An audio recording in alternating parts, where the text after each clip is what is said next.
Welcome one and welcome all to the greatest show of them all. It is the NFC East Mixtape. Still alive, even if by a YouTube heartbeat. We do this live now each and every single week on both the Blog of the Boys YouTube channel and the Bleeding Green Nation YouTube channel. He is Brandon Lee Gowton from Bleeding Green Nation. I am RJ Ochoa from Blog of the Boys.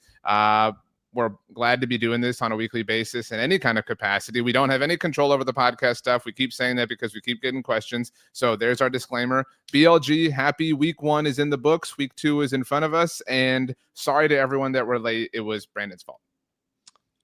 Yes, it was. I'm trying to look into the camera more. RJ, how do you feel about that? Should I look there? How do people feel about that? I do that often, actually. Like my camera's positioned above the screen, so I generally focus on the camera. So you could stand to do it as well. It feels unnatural. Like it doesn't feel right. It's literally natural. Here we are. So great NFL week 1. Not perfect, but pretty good. It was NFL fantastic. All the primetime games were one possession. It ruled. It was your favorite team on the Philadelphia Eagles beat the Dallas Cowboys. I was right about Micah Parsons wanting to be an Eagle, as I've said a long time here on this podcast, which you were very much in denial about. Obviously, it wasn't going to happen, but the Eagles wanted him. Micah wanted to be an Eagle. That was a real thing. Hang the banner. The Cowboys are Eagles clearly afraid of the Eagles because they wouldn't have accepted the best offer. They just didn't want him to go to the Eagles. They took a lesser offer instead. Right. So a lot of good week 1 developments for me. Cowboys and Eagles played one of the longest games ever because of the lightning delay. Brandon and I had some fun during the delay. Back-to-back years, the Cowboys have been to the state of Pennsylvania for a game broadcasted by the Sunday Night Football crew. Granted, one was actually Sunday Night Football, the other Thursday Night Football, that featured a lightning delay. It was last year in Pittsburgh when that happened. Oh, wow. I don't know if you remembered that. Yeah. So Did you know the Eagles and the Steelers used to be the same team once upon a time? I did not. I'm sure that there are books about that I will dive into at some point when I stop caring about all of this. We had a Commanders win where Deebo Samuel, on the subject of things you were right about, looked really good and not like the oldest person in the world, which you casted him out to be. And lots of teams who we like and don't like that don't have to do with the NFC East looked good and didn't look good. It's a bit of a bummer for me because we are rooting against the Green Bay Packers as Cowboys fans for draft capital purposes. Some people, if you want to do it based out of pettiness or bitterness, that's up to you. I'm not going to stop you, but so I enjoyed the Lions losing, as I was telling you in our Slack channel, but that it came at the cost of the Packers winning was a bit of a bummer. Yeah, but let's get to the Philadelphia Eagles, who are 1-0 after beating the Dallas Cowboys. Well, let's acknowledge the people who were here waiting patiently because you delayed them.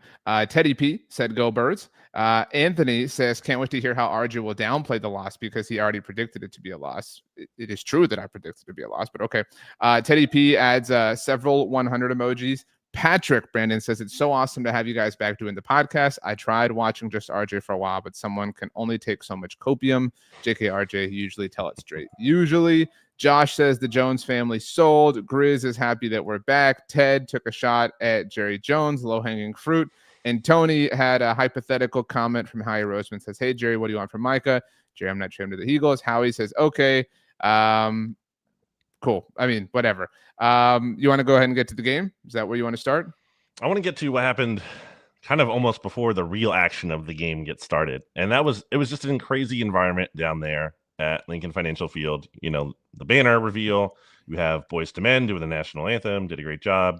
You have Brandon Graham coming out with a Lombardi trophy along with Jeffrey Lurie, like all this energy, hype, excitement. And then opening kickoff, Benjamin Sumer, the Eagles fullback / special teams guy, goes down for the season on the first, literally the first very play of the NFL season. Pretty unfortunate for him. And then before there's even a real snap from scrimmage, Jaylen Carter spits on Dak Prescott and gets ejected. That was so insane. That reminded me, it's a different situation, but just in terms of why do we even preview things sometimes and analyze things when we can't just account for the total randomness and unexpected developments like that? Just back in 2018, the no clear recovery game, that totally just shifts the game from literally almost the very first snap. And it's okay, now it's a different game than we entirely expected. So it got weird from the jump, but ultimately the Eagles did enough and they managed to shut the Cowboys down in the second half, despite not having Jaylen Carter. You brought up the 2018 game, the Kamu Gruye Hill non-clear recovery, and he had been the one who had I forget exactly what he'd said He said in the the week. Cowboys choke. Yeah, that's what it was. Like so that he was the one who like had gone on record with some trash talk, and that he had this like polarizing moment, kind of added to the intensity of the moment. I mean, he didn't choke. In fairness, the ref choked. Like he recovered the ball. What like I thought of that I didn't see anybody talk about in the aftermath of this. The very first Cowboys game I ever went to, I've told you this before, was Christmas Day in 2006. And it was the Cowboys against the Jeff Garcia-led Eagles. And the Cowboys lost and choked away the division. The Eagles won the division and whatnot. But the week before, Dallas was in Atlanta. And T.O., in his first season with the Cowboys, spit on D'Angelo Hall, who was playing for the Falcons at that time. And this was if I recall correctly, an NFL Network game, the Cowboys-Falcons game. And they were talking to, I don't know if it was D'Angelo Hall or T.O. after, but like they were both like corroborating the story that T.O. had spit on him. And I was petrified that T.O. was going to get suspended, for the game that I was going to. I didn't want that to happen. And obviously it was cool because it was Cowboys against the Eagles and whatnot. So he did not, which you brought up in your article about this, that there wasn't precedent for suspending Jaylen Carter. There's not a lot of precedent because this doesn't happen all too often. I mean, the like cope that Dak spit first is insane to me, that anybody like legitimately is using this as a defense. If you're talking about the transactional nature of Dak spitting, the farthest I can go with the crazy theory, I guess, is that Jaylen may have misinterpreted what Dak was spitting with regards to, but that his immediate response was to just spit in Dak's face was, pretty silly. It did not help that as a Florida Gator, a player on the Gators also spit in the face of a player. That's so dumb in terms of if that's actually, I saw something from Pro Football Talk that could be like held against Jaylen Carter. That's insane. That has nothing to do with what Jaylen Carter did. He bears no responsibility for that. For spitting in Dak Prescott's face. No, for the Florida guy doing it. Oh, he doesn't control that guy's life. Okay. Like, he didn't make him do it. I get what you're saying. He absolutely is accountable for his own actions, yes. The take that you're saying is dumb. If so, I agree with you, is that Jaylen Carter should be held responsible for future spit, like he made it cool or something. That's what at CBS Sports Jonathan Jones said like could happen, and I was like, that's insane. That makes no sense. I mean, I suppose that I'm not agreeing, to be clear, but like if you want to suspend Jaylen Carter, that would be like your stance, right? Like if you were the suspender, you would be like, we don't want you to be visible to people and show that it's okay. That's what we want. But you would think you would learn from it. It doesn't. I agree with you. I'm not saying that it's a sound point of logic. Yeah. I'm just saying that's the only way. That's the only way I can see anybody verbalizing those words, and it would still be pretty hollow. But when that happened during the Florida game and Florida lost, I was pretty bummed out. It was just like, how am I surrounded by spit? Like how are my teams just like at the center of this phenomenon that is going on in the NFL? So, okay, let's get to, I have a list of quotes that I write down from my friends when there's just like a great line just like that. And I am tempted to almost put that line in there. What is the specific line that you're How am I surrounded by spit? Okay. Yeah. Great NFC East Mixtape quote. It's great to be back. Okay, so let's see here. Whoops, didn't mean to do that one. Wow, why am I way smaller now on the screen? Let me get this back. Okay. That'd be a real power move if like you're trying to make a point and you're just trying to like.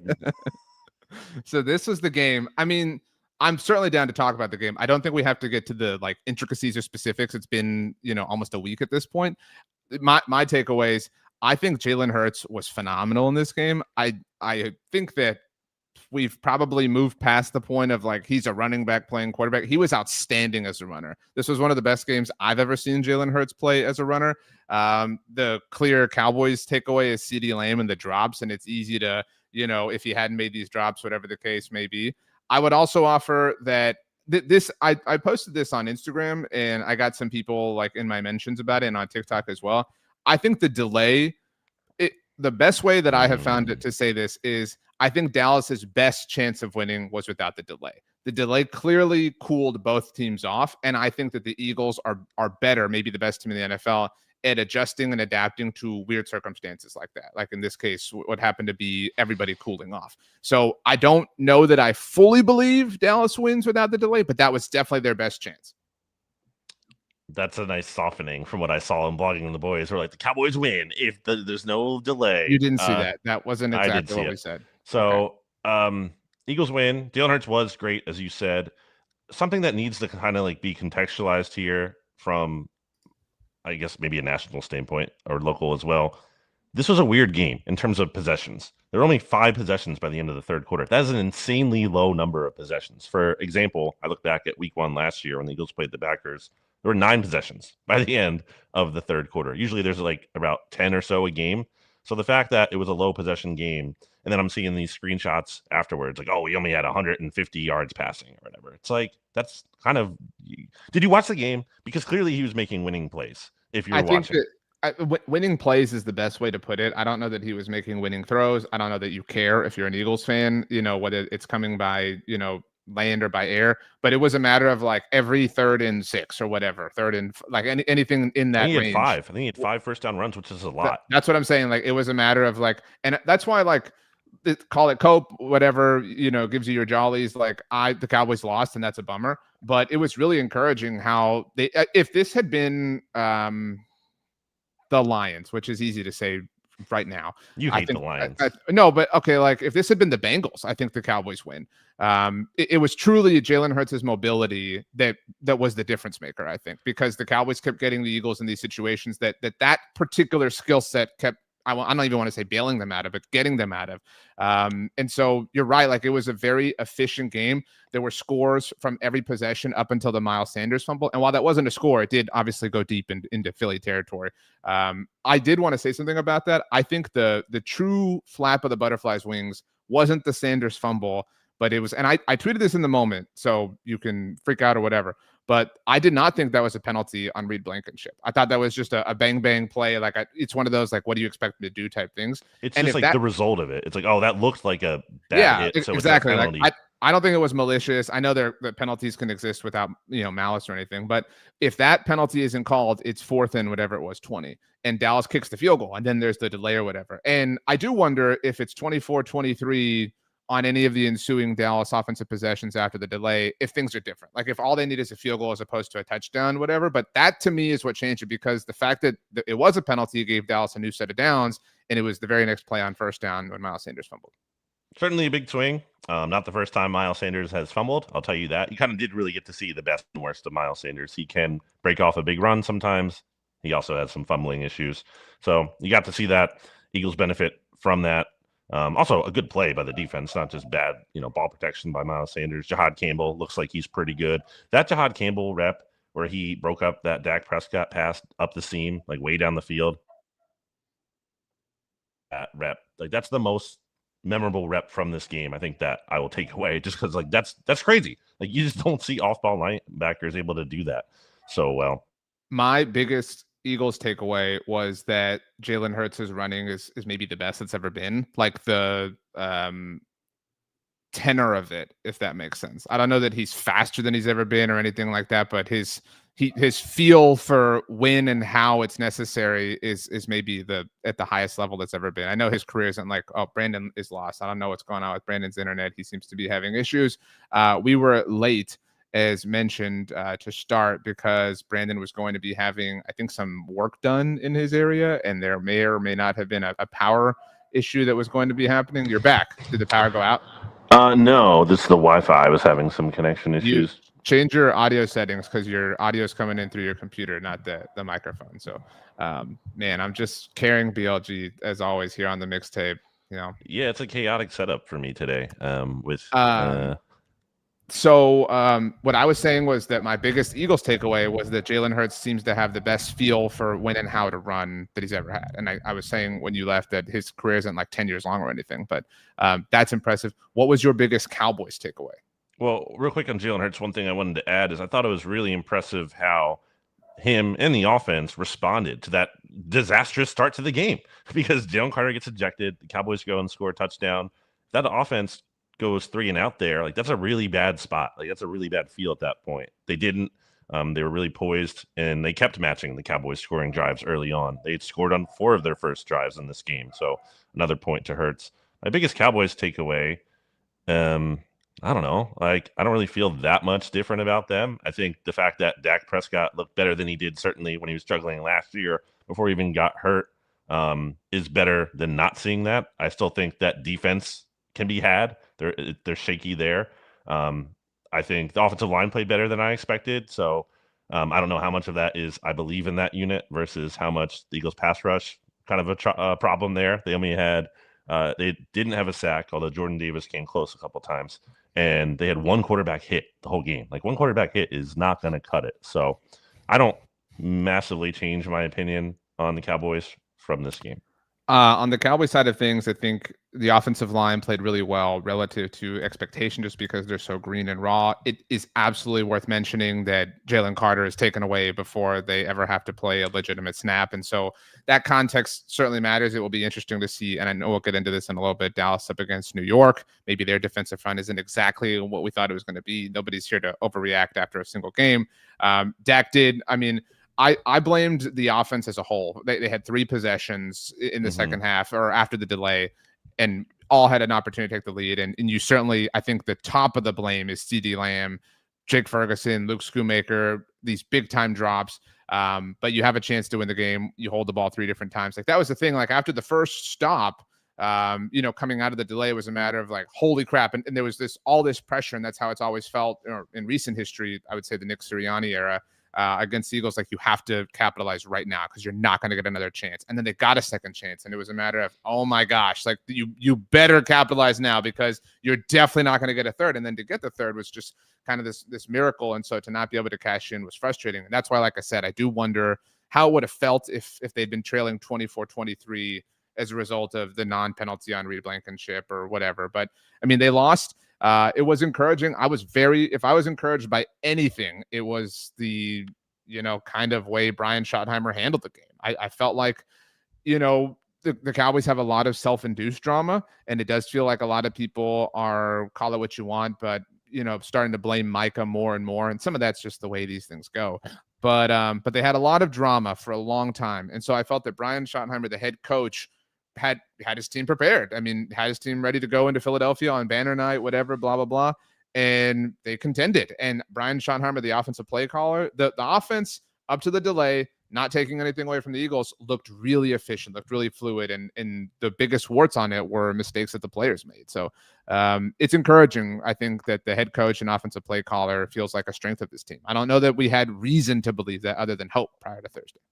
I think the standard has fallen in Dallas from a once proud franchise that boasts 5 Super Bowl, 5 rings, and is now like, we contended against the Eagles. What a point of pride. But it does speak to how bad things have been feeling for Cowboys fans for a long time. So I think it's reasonable to say that this is the best feeling there is to be had in a long time, while also saying more than one thing can be true. It's kind of sad that is the case for you guys.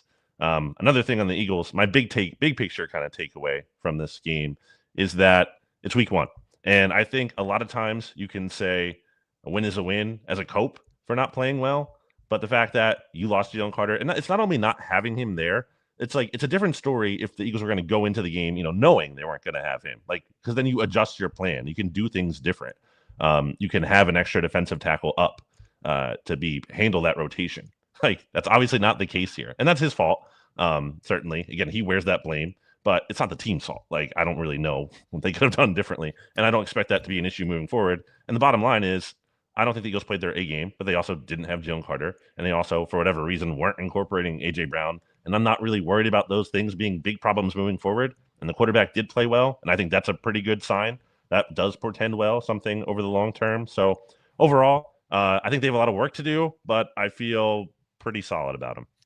I think only one team in the NFL played their A game in week 1, and it was the Indianapolis Colts. Like, that was the best possible version of the Colts. You know what I'm saying? You could say like the Ravens almost did. they lost, but they were. That's true. So the bow I've kind of tied on the game for the Cowboys is that week 1 last year for Dallas, I don't know if you remember, they were at Cleveland and they won. And that felt like a stop the bleeding type thing, but it was so clearly just like a band-aid, not even like a tourniquet or whatever, like a band-aid on this like gushing wound. You know what I mean? But it was still technically so it was technically some form of medical help. You know what I mean? That the 2024 Cowboys received. And then they came home and the Saints blew their doors off and the Ravens blew their door. And it just got worse and worse and worse and worse. This feels like the opposite, because that while they won that game, it was, I don't think anybody like bought that, oh man, everything's actually going to be okay. This feels like the opposite in that, okay, they lost, and that is objectively the least preferred outcome. But the way they played, the way they looked, call it standard being low, whatever, it feels representative of, okay, you know, they're going to have to contend against the Eagles, and things are going to get tough when they play, you know, some more difficult teams. But this is clearly a team, like the wound is not as severe as it was this time a year ago, even right now it may not technically have been medically addressed. I hope that analogy makes sense. I do look at the Cowboys schedule here coming up, and they have a chance to kind of go on a bit of a run, and then it gets a lot harder. So they kind of really do have to bank some wins coming up here. But obviously, this is a big loss when it comes to, you know, the tiebreakers at the end of the season. Like, I have long said that playing division games early weeks is dumb for anyone. It's silly just because these aren't who teams are. And it's dumb to make teams play multiple divisional games. Dallas and the Giants each have to do that, obviously. Well, I think the Cowboys majorly benefit from that one, because we'll get to the Giants later. Well, let's get to them right now. Their first game, as we segue to the other game in the NFC East in week 1, the Giants were in Landover. Soon to be, where's the exact location? I guess that the new stadium is going to be. I guess they're still technically in figuring DC? that out. I don't know. Who knows? But 21-6, the final score. Deebo Samuel has a touchdown. Vibes are great. Jaden Daniels looks great. He's on the move. Zach Ertz playing for, you know, the best franchise he's ever put on an NFL uniform for. Meanwhile, Russell Wilson looks cooked. Malik Neighbors looks pissed. The Giants' defensive front, actually not the scariest to ever live. Oh man, I keep pressing the wrong button. This was unfortunately for the Giants a pretty chalk game in a lot of senses. Why is Russell? Oh, by the way, Wilson Cowboys covered against the Eagles, which fantastic. I stood by, so. They did. It was the biggest line of week 1. So congrats to them on covering that. And the Giants did not cover here, though. This flirted with 5.5, 6.5 as the week went along. That was what made me think of it. And the Commanders covered quite easily. Yeah, I went back and watched our NFC East Mixtape emergency reaction show, one of the rare ones we've done when the Giants signed Russell Wilson, and I was glad to see that my take, which you agreed with, I'm not just singling me out, but I was the first to think that Desmond Ridder was not going to be a good NFL player. That is true.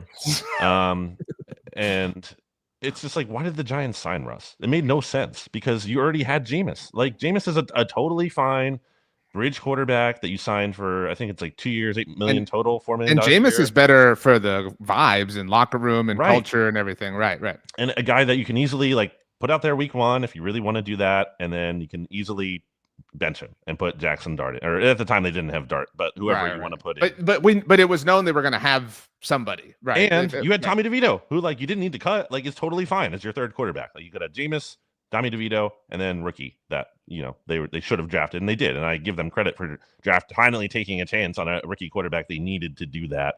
But like, what are they doing? How are they playing Russ more than, honestly, it was like egregious to keep him in after the first half. You want to give him a half, fine. Like, it was clear he just does not have it. And it's not only his fault, because a lot of that team stinks too. The offensive line isn't good. But guess what? Like, there's just no value in playing him. You're not learning anything. If you play Jackson Dart, you're going to learn stuff. It might not be perfect. And I just really don't buy that, like, you're going to David Carr him. Like, you're going to put him behind an offensive line, and then he just gets shook. Like, I don't think it's the only reason David Carr didn't have success in the NFL. Like, I don't think it's just because of that. So I think the Giants are wasting time by playing Russ. 37 passing attempts from Russell Wilson. 37. I mean, yeah, like, so just some kind of context too. On Sunday afternoon, or, you know, they played at noon, the Giants did. Brian Daboll was non-committal to Russell Wilson for week 2, and obviously they played the Cowboys, which is why I had a higher level of interest in it than normal.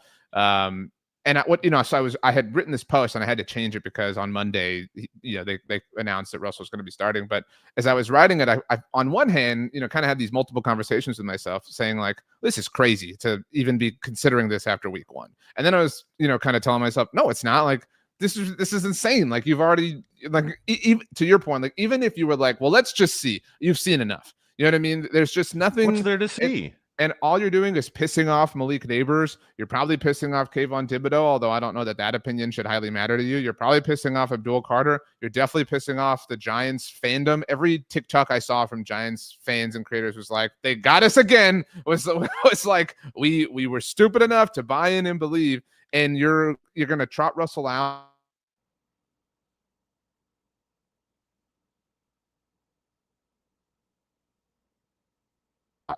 Oh, am I back now? That was crazy. Okay, that's you. I think that was me. That was me.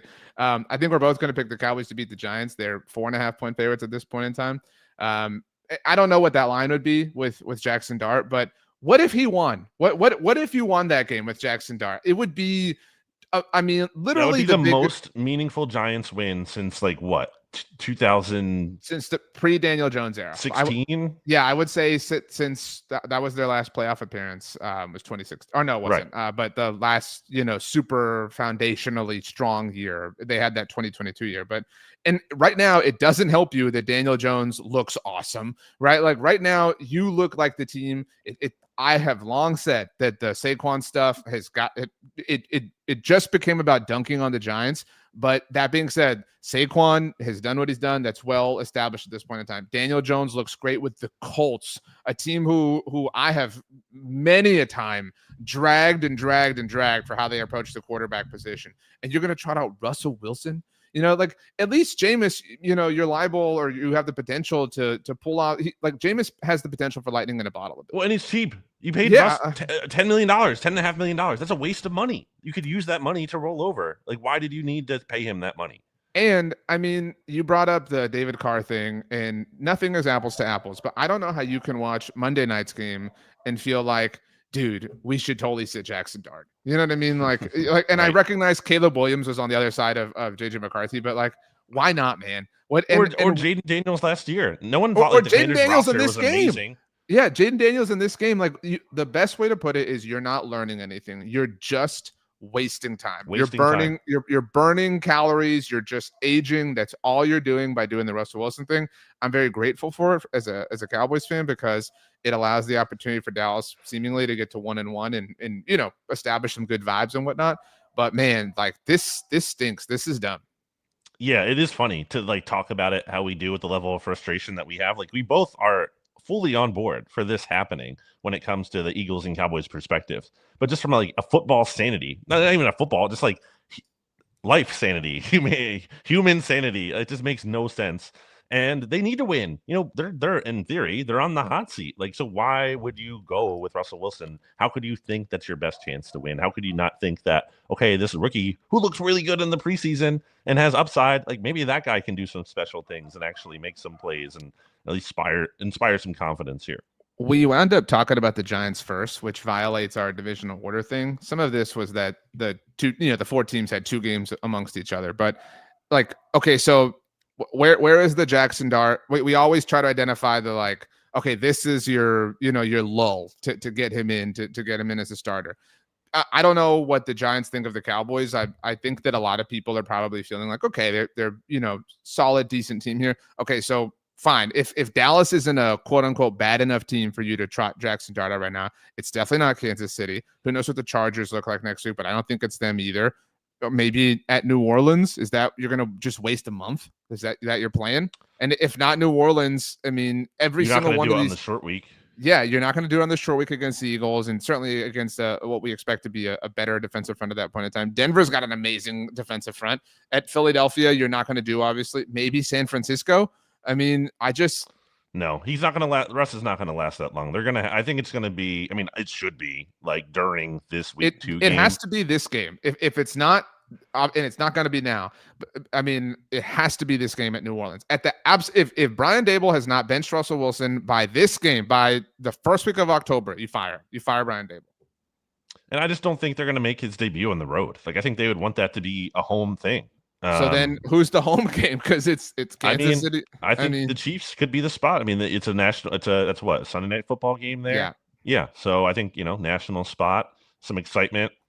and they're probably going to be 0-2. So I think they're not going to be able to wait that much longer. I think the calls are going to be too loud, and the pressure is going to be on, and they're going to have to start Dart by week 3. This would be stupid, to be very clear, but we both know that these kinds of things happen. Like, couldn't you imagine during the Sunday night, the Football Night in America pregame show, like Jack Collinsworth like throws to the interview that Brian Dable had with Jason Garrett or whatever, and somebody's like, yeah, I know we're playing this guy Patrick Mahomes tonight, but this situation feels a lot like what Kansas City had with Alex Smith and Pat, and now we've got Russell Wilson mentoring, teaching Jackson. That reach will 100% be made, is my point. This should be obvious, but like being down 0-2, and not only just it's not a regular 0-2 here. This is a 0-2 in the division as well. Like, that's terrible. The Eagles were 1-3 once upon a time in 2013, but all 3 losses were against AFC teams. Doesn't matter. Like, they were able to overcome that because they were still winless, or lossless rather. They were undefeated in the division. So to be 0-2. Buy me some time, please, because I'm searching. Well, I am. I'm trying to talk and you're interrupting me. But if the Giants drop to 0-2 in the division as well as overall, like that's pretty much a death knell on this season. And it's not like they're expected to, majorly compete anyway. But you're kind of just like hooked already at that point. And yeah, the schedule doesn't get easier, as you showed there. So it has to be Dart. It should be Dart now. It should be Dart if he's not going to start at least at some point in week 2. If things aren't going smoothly by like halftime, I think you have to make that change. And if not, it has to be week 3 at the latest. So I looked up in advance of this week, because the Cowboys and Giants are both 0-1. The last time the Cowboys started a season 0-2. They've only started a season 0-2 7 times in franchise history, which is impressive. Like, whatever. And the last time was 2010, which even predates the Jason Garrett era. In fact, that was Wade Phillips' last year as head coach. These are all the seasons in which the Giants have started a year off 0-2. There are not 7 instances. There are 27. Now, granted, a lot of them, 7 in particular come, before the 70s. Dallas had a few in this area, but nobody's really been around this long, is my point. But modern times, you're talking about in the last 15 years or 18 years, 10 times in the last 18 years. That's crazy. Now, this team, the 2007 squad, became the second team ever to start off 0-2 and win the Super Bowl. The 93 Cowboys were the first. But 13, 14, 15, 17, 18, 19. Totally put Eli Manning in the Hall of Fame, people. Like, absolutely. This guy's absolutely worth it. But 20, 21, and 24. How is this possible? Like, how could you... 0-2 is a death sentence. Generally, I know that teams recover from it, and the Giants have historically. But why? Why? How can you keep getting up and sitting in the dunk booth like this? Also, look at all those division ranks there, right? Yeah. Like 4, 3, 2, 4, 3. Like, just and this year, this too was the weird 2020. Dak being hurt, Doug Peterson tanking, Washington winning with a below 500 record. Complaining that the Giants would never tank, and then they tanked last year. Definitely at the end of the year, they cut Daniel Jones. So I mean, to the point, your best finish was the result of everyone sucking a lot more, and you were trying your hardest, and you still barely sucked less than them. So it is crazy how good Daniel Jones looked in week 1. Although, in fairness, we have been saying on the podcast over the years, like, you just get him to like an AFC team with stability. I think the Steelers is what we usually envisioned for him. Like, maybe there is something there. Not that we said he's going to be great. He's an athlete. There's zero doubt about that. I am bummed that he's making Chris Ballard look good, but fight that battle a differend day. Well, the Anthony Richardson pick isn't, so there you go. Another Gator. Just a tough time for, things. Very funny how much hand-wringing there was over that. And we'll see if Daniel Jones can actually keep it up. But, like, how could you possibly play him over Anthony Richardson? Well, it's like maybe Anthony Richardson is bad. People can't sometimes accept that a player might be bad. I do want to answer this question from Patrick. Says, if the Cowboys somehow miraculously lost to the Giants this week, could the vibes get any lower, going from keeping it closer to the Eagles to losing against the Russell Wilson-led Giants? So the Cowboys, Dak Prescott specifically, and he's missed a few, but has not lost to the Giants since his rookie year in 2016. He got swept that year, to be clear. If they lost, like, it's all, people say expressions all the time, like, you don't want to be the guy who follows the guy, but if you're the one who breaks the streak, right? Like, people remember that. And Dak, I would say the Cowboys season is over if they lose to the Giants. Like, it's just over. You're 0-2. They're 0-2 in the division at that point. And if they can't beat the Giants, this team is going nowhere. I have said, I reference all the time the 2015 Cowboys, and you bring it up in that they built their team that they could pick it up where Does caught it, but also that team, similarly to the 2020 Washington franchise, was hanging around the whole year, even though Tony Romo had broken his collarbone, specifically because they started the season off 2-0, and both of those were divisional games. The weight of that is seismic. And so to be, and we just talked about it with the Giants, to be 0-2 in the division right out the gate would be very, very, very detrimental. One of those games being against the best team in the division, conceivably, and one of those being against the worst, and that your home loss would be against the worst team would be, a tough scene. It would be pure panic in the streets, I think, especially because, just to contextualize the question, next week Dallas gets Chicago, which I think every Cowboys fan wakes up on Tuesday feeling better about, but they play the Lions this week, so who knows what they're looking like. And then after that, if you somehow stumble and are 0-3, then Micah Parsons and the Packers come to town, and that has a chance to really send the narrative train off the rails. But I digress. Do we have anything on Washington before we spin forward to week 2? Debo had a touchdown, and you hate it. Apologize. I don't think he looked that good. I think the bigger story of that game is how bad the Giants looked. I mean, there was a stretch there where the Commanders refused to pull away. And Jayden Daniels had some good moments. He had some really bad ones, like that intentional grounding that totally took points off the board the end of the first half. He had an interception that got dropped. Was it Flott, maybe? I can't remember which cornerback it was. He had an interception that got dropped. There was some, and it's week 1. I'm not saying, I'm worried about Jayden Daniels' outlook for his sake this season, but I don't think that was the most crisp performance, and they still crushed the Giants anyway because the Giants are that bad. But I will say we did make our predictions for, you made the categories like top performances, whatever. I did get it right with Bill there, as you can see. Bill Krosky-Merritt. Yeah, I think he's the second best back in the division. I mean, it's really not stiff competition, right? I mean, but he is, right? Like, who else is in the mix? Cam Scatterboo. Tank Bigsby, who the Eagles traded for. Cam Scatterboo looked awesome. I mean, his numbers were terrible. His tape looked fun. Yeah, yes. That's really the point. But it's very unfortunate the Giants have him. I am very bummed about that. It sucks so much, but he also looks great in that uniform. It's such a bummer. But Debo did have the 1 carry and 7 receptions for 77 yards. I mean, it's okay that impressive. It's okay to say that he is a good player for them. It's okay. I don't think he looked like scary. He was fine. He had a good game. If I'm shocked at anything, I know the statistical production isn't anything. I'm really stunned that Zach Ertz is as productive as he is for them. And this touchdown, I don't know if you saw it, but it was so clear. He went in motion. It was so clear, like, oh, this is about to be Zach Ertz, like making a move, and then he did. So I mean, I don't know. The jury's still out for me. I'm very interested to see Thursday night, both from the perspective of, are the Commanders really real and are the Packers really real? Like, it's whoever wins that game is going to have the national media freaking out about them one way or the other. But I think the Commanders did what you have to do. You're right. They did take a minute to pull away. Some of that is week 1. But they did. They still ultimately got the job done. And so right now there's reason to believe. Yeah, I think it was a good game for them. Absolutely. Okay. Do we want to look at this from I guess let me pull up the lines. Can you tell people who our preferred betting partners at SB Nation? Do we have one? We do. Is it official? I mean, that's what we do the things with. Yeah. Okay. So it's FanDuel. Yeah. How's this a question? Do you read the emails that they send us? No. Okay. Well, I'll tell our bosses. Sometimes. So the Commanders are at Lambeau Field, and they are 3.5-point dogs. So many emails in general, not even just work, just in life in general. We've been working together for almost a decade, and you have long said that a lot of things could have been an email, but sometimes emails do not even need to be emails. Just don't even say anything. Just silence is preferred. Unless you do something really important. Okay, so only a 0.5-point bump beyond the standard home field advantage for the Packers. I think this is a Jayden Daniels supernova game. Wow. I think I'm going to pick Micah, your boy. Look, I mean, by the way, really quickly, did you see what the CBS broadcast said about this situation?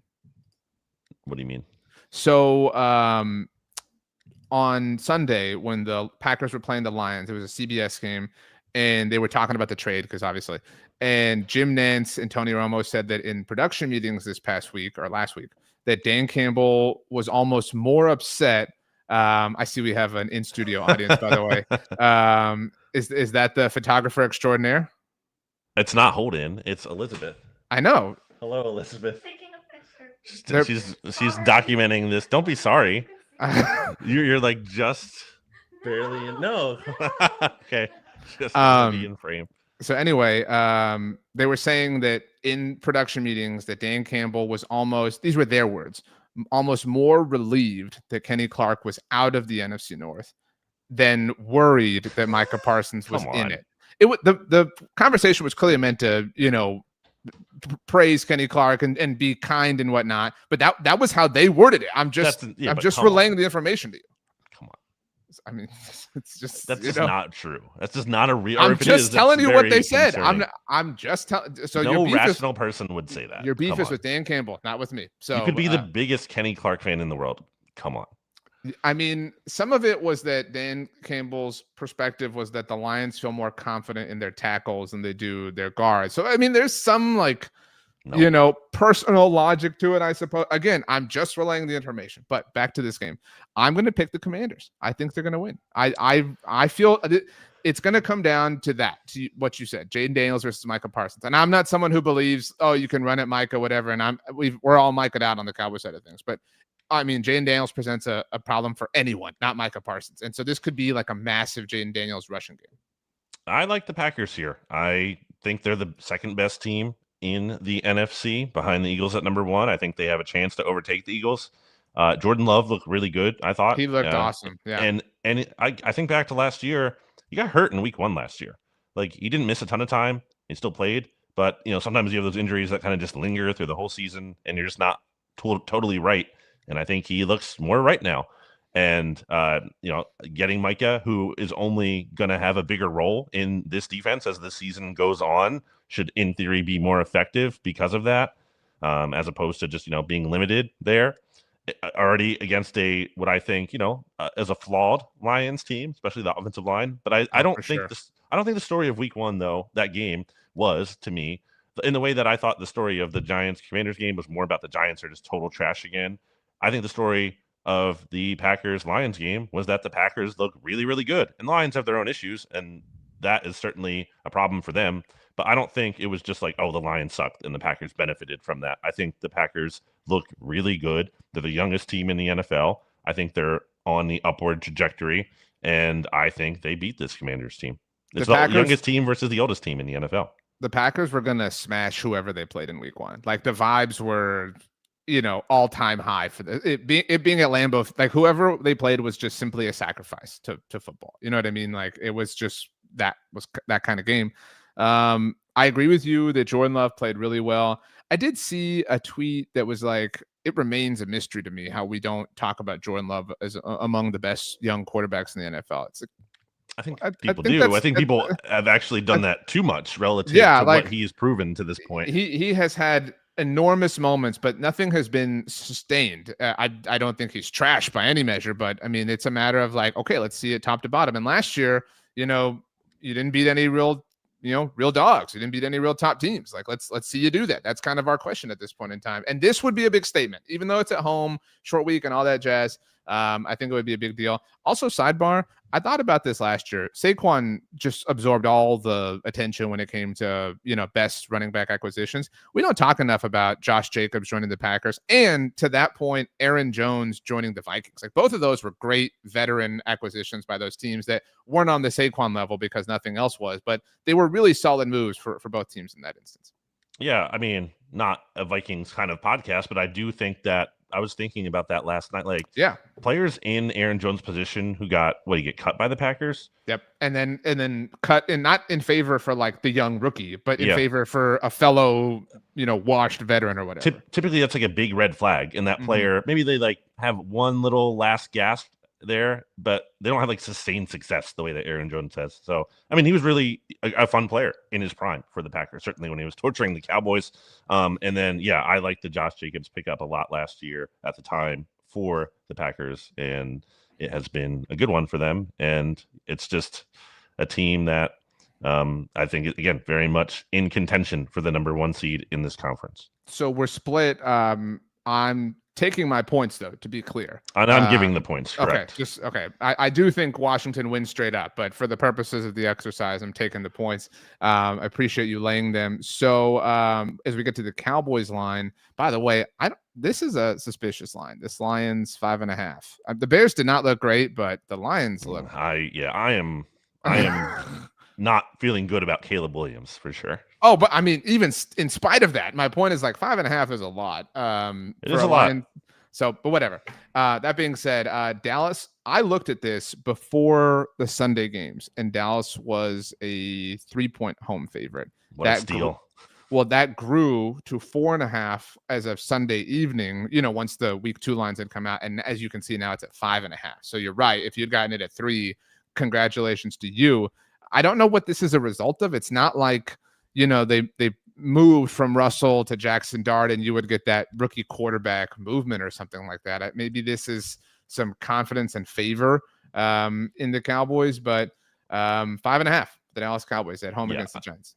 What is the reason to take the Giants? Like what are you hanging your hat on? It would purely be doubt and skepticism within the Cowboys. You know what I mean? It would have nothing to do with the Giants themselves. If Jackson Dart were playing, it would be, I think that maybe he's the spark, but you're right. Like the version that they're going to trot out on Sunday, there's no way. There's no reason to think the Cowboys will, number 1, win, number 2, be competitive. This is, I've never noticed this before on the times. So we both are taking the Cowboys, and I know we hinted at that earlier. These say 406 and 426. I've noticed that recently. I don't know what that's about. Interesting. So there will be some just strange 0-2 conversations next week for different teams like the Lions or Bears or whoever, and maybe the Chiefs. The Eagles are on the road at Kansas City. Maybe Nick Sirianni won't be a weirdo when he's walking out of the game and in the tunnel this time for a Super Bowl rematch. But 1.5 point favorites. The Chiefs are at home, and I mean, I know we've talked about this before, like the last time the Chiefs were a home underdog. They're technically not in this instance, but they're obviously shy of a 3-point home favorite. So the point is, like, the Eagles should win this game, is Vegas's assessment of the situation.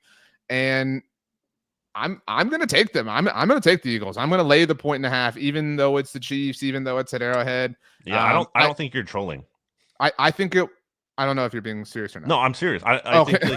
I think some Eagles fans might think you're doing that as like a reverse jinx. No. I don't think you. I think you genuinely believe this. I do think the Chiefs will stabilize, and I think they'll be okay, and they'll still win the division and whatnot. But they looked kind of shaky, and I know we've said this a lot and whatnot. But I mean, the Eagles will. I just trust them to find a way. Like it will be dumb, and it will piss me off, and it will be annoying, and there will be a crazy sequence or moment that will look like it's just a benefit of luck, and it might be, but they're a team that puts themselves in positions to benefit from luck and capitalize on things.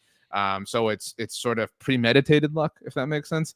I don't even feel like, scared, laying 1.5 on the Eagles. In fact, I'm getting 1.5, you know what I mean? So yeah, I'll take the Eagles. So this line's interesting because originally before the Chiefs game on Friday night, the Eagles were underdogs. And then the Chiefs lost. It flipped to the Eagles being favored. What was the line? I think I saw Eagles minus 1.5 at the biggest in terms of favorite in the Eagles. And even here, looking at a different prominent sports book, which I will not mention, I guess, the Eagles are actually 0.5 favorites in this game. So that's weird that there's such a discrepancy here with the line. And maybe some of that is Jaylen Carter, as we're currently recording this at 106 on Tuesday, September 9th. Another 06. Wow. How funny. That we don't know the outcome of that. I don't know if that's, impacting things. But so I look at it from a motivation standpoint. The Chiefs got embarrassed in the Super Bowl. They've never started 0-2 in the Patrick Mahomes era. You have to go back to 2014 to the last time they started 0-2 at all, which they then overcame that slow start. I think it's hard to just feel like, okay, the Eagles are definitely going to go into Arrowhead and they're going to come out with a win against this desperate Chiefs team. But I don't think motivation alone can fix all the issues that the Chiefs have going on right now. And there are quite a few. Go over to Arrowhead Pride And I was reading, like, you look at the receiver outlook, no Rashee Rice. We don't know if Xavier Worthy's going to play. He's day-to-day with a dislocated shoulder. Jalen Royals is banged up there. Chiefs fans aren't feeling too good about what they do have at receiver, even though, Hollywood Brown has had success in the past. So there's issues there. There's still some offensive line issues. That defense got carved up by your boy, Justin Herbert, your favorite, RJ. Herbert had a huge game against that unit, and we obviously saw the Eagles carve up the Chiefs defense in the Super Bowl. So there are question marks for this Chiefs team. I think I'm trending towards taking the Eagles here because I think the Chiefs the way the Chiefs looked on Friday night. Mahomes aside, who Mahomes is Mahomes, and until the game is finally until the clock hits zero, like you feel like he's gonna give that team a chance. The rest of that team, I don't know. And I saw Chris Jones walking off the field, and he looked angry. But there's like angry and like, hey, we're gonna fix this, and there's also angry and like, hey, we're the big dogs. This doesn't usually happen to us. I hate this feeling. I almost like don't know how to process this feeling because like this isn't what happens to us normally.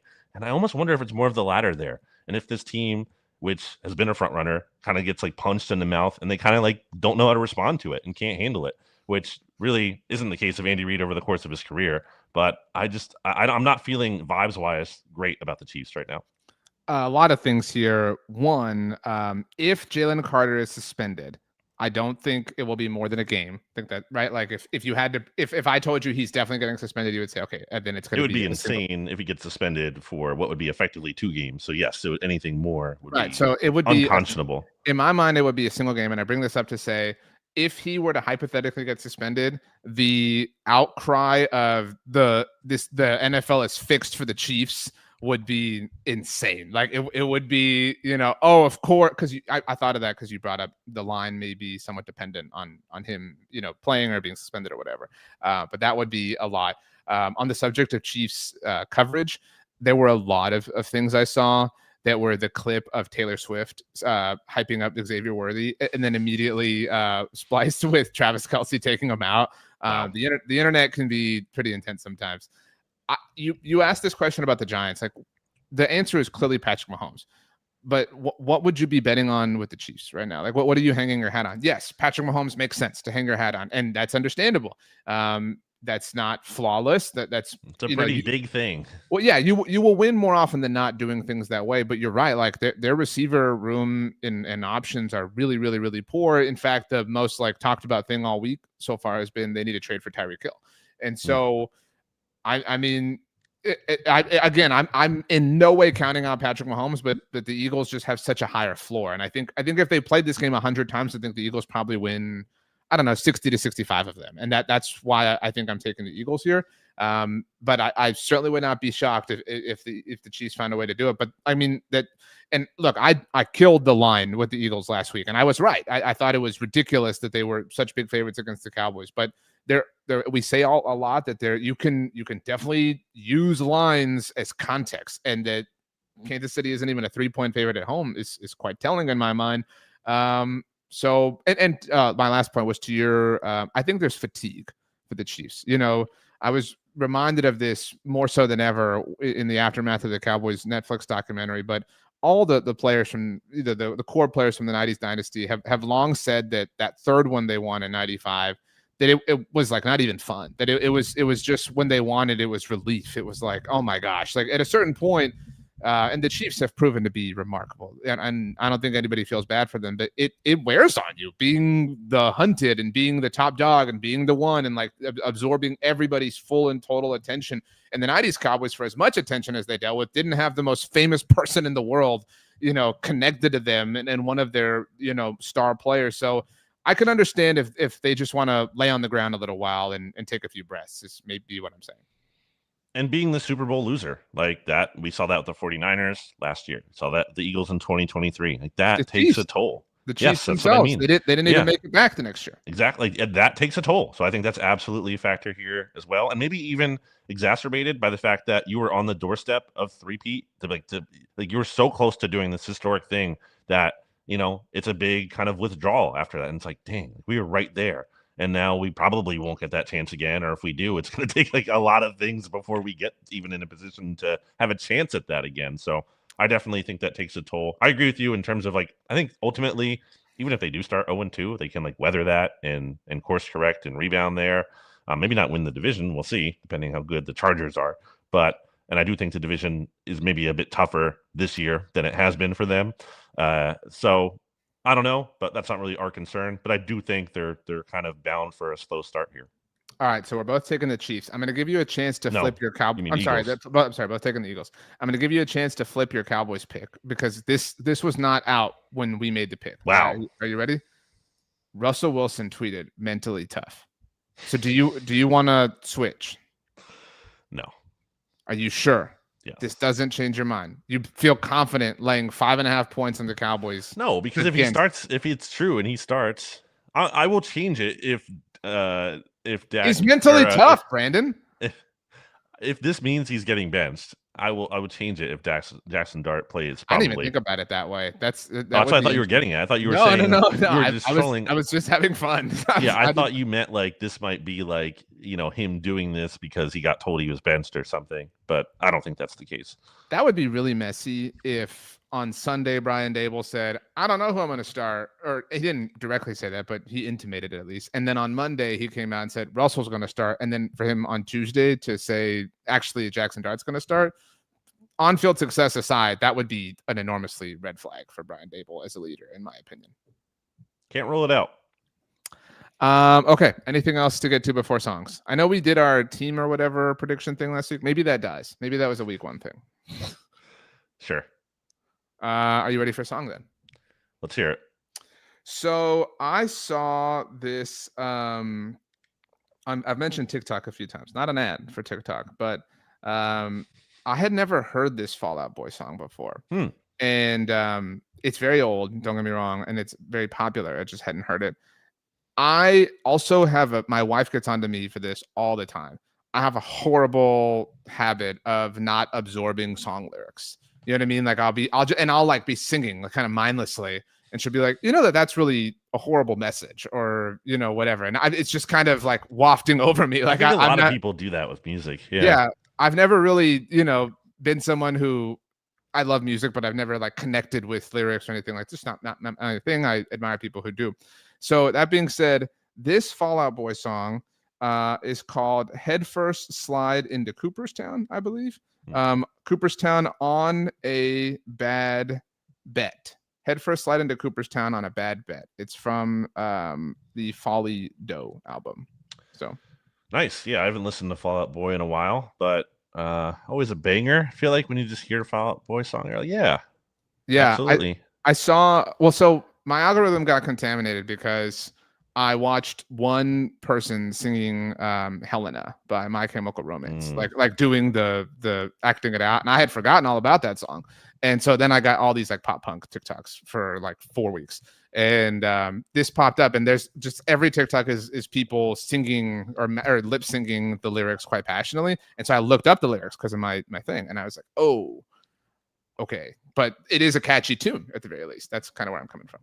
I'm going to go with Imperium by Ghost, which has a really cool guitar riff in it. It's an instrumental track. It's the intro to this entire Impera album. And it also circles back around on the final track of that album there in a cool way on the outro of the final track. So I really like that guitar part. So I'm going to go with that. Ted says, I got kicked out of a concert for falling asleep during Fall Out Boy. Is this a Fall Out Boy song title, or is this a real could statement? Be. I feel like it could be. Well, you probably can't lay down, I think is the issue there, right? You can't be like laying down in a big crowd. It's not a good situation. Yeah, it's like a fire hazard. Ted's asked us a few times in the chat. So did you guys see a final season of Stranger Things is coming out? I don't know if this is sarcasm, because we've talked about this before. I've been over Stranger Things for like 5 years. I'm excited for it. I mean, but what, like, the finale is so needlessly extra. It's like they're releasing it's like 4 episodes, and each one's like 3 hours long, and one comes out like on Thanksgiving and one on Christmas or something. Like, it's fine. I'm in for it. A pointed recommendation from me. Something I watched right after I went and saw the Eagles win the Super Bowl. I caught up on Only Murders in the Building. My wife had watched that show and she had thought it was great. So I watched and it was really funny. And season 5 premieres today, the day that we're doing this. So I'm excited. Great.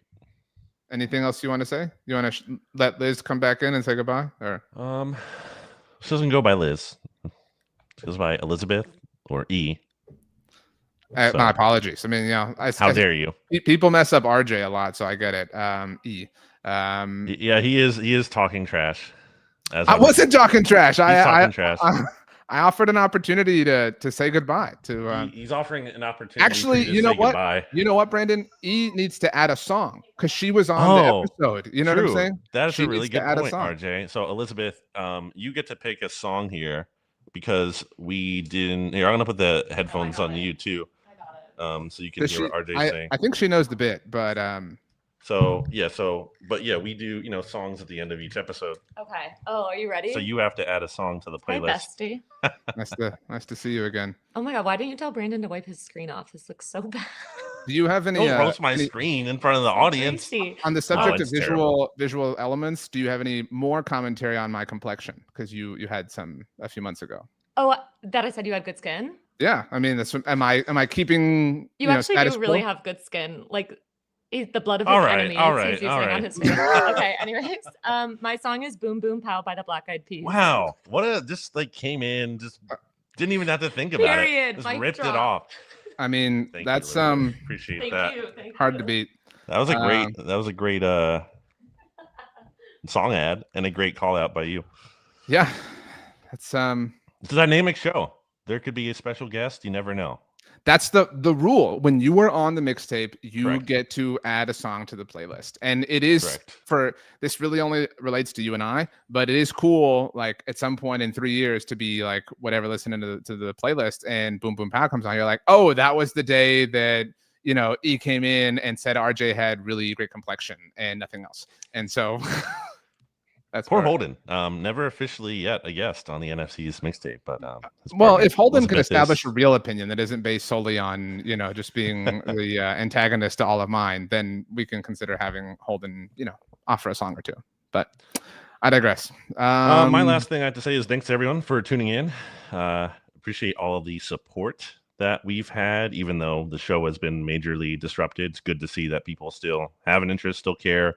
I went to an Eagles podcast event probably a month ago or so, PHOY, their live show that they do called the Ospreys, which is their take on the Oscars, RJ. And saw a lot of people there who had nice things to say about the mixtape, including our good friend and loyal listener, Alex. So shout out to Alex, among others there, who were like, come on, we missed the mixtape. I'm like, I miss it too. And thankfully it is back, at least in terms of the YouTube show for this season.